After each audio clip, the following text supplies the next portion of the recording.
ನಮಸ್ಕಾರ ಎಲ್ರಿಗೂ ಸ್ವಾತಂತ್ರ್ಯ ದಿನಾಚರಣೆ ಹಬ್ಬದ ಹಾರ್ದಿಕ ಶುಭಾಶಯಗಳು. ನೋಡಿ, ಇವತ್ತು ನಮ್ಮ ತೋಟದಲ್ಲಿದ್ದೀನಿ. ಈ ಒಂದು ಏನಿದೆಲ್ಲ ನುಗ್ಗೆ ಗಿಡ, ಇದನ್ನ ನನಗೆ ಒಂದು ಪಕ್ಷಿ ತಗೊಂಬಂದು ಹಾಕಿದೆ. ಯಾಕಂದ್ರೆ ನಾನು ಇಲ್ಲೆಲ್ಲೂ ಯಾವುದೋ ನುಗ್ಗೆ ಗಿಡ ಹಾಕಿರಲಿಲ್ಲ. ಈ ನುಗ್ಗೆ ಗಿಡ ನೋಡಿ ಹೆಂಗಿದೆ, ಕಾಯಿ ಕಲ್ಲರು ಕೆಂಪಗಿದೆ. ಗೊತ್ತಿಲ್ಲ, ಇದೇ ಫಸ್ಟ್ ಟೈಮ್ ನಾನು ಈ ಥರ ಕೆಂಪು ಕಲ್ಲರಿನ ನುಗ್ಗೆಕಾಯಿ ನೋಡ್ತಾ ಇರೋದು. ಸೊ ಯಾವ ಥರ ಕಾಣುತ್ತೆ ಇದು, ಯಾವ ಥರ ಇದೆ ಟೇಸ್ಟು, ನಾವು ಕೂಡ ನೋಡಬೇಕು.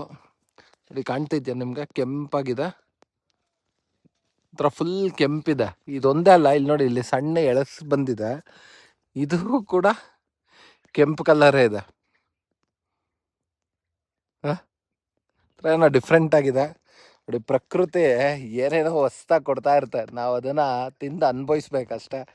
ಸೊ ಇಷ್ಟು ಹೇಳ್ತಾ ಮತ್ತೊಮ್ಮೆ ನಿಮ್ಮೆಲ್ಲರಿಗೂ ಸ್ವಾತಂತ್ರ್ಯ ದಿನಾಚರಣೆ ಹಬ್ಬದ ಹಾರ್ದಿಕ ಶುಭಾಶಯಗಳು. ಜೈ ಜವಾನ್ ಜೈ ಕಿಸಾನ್.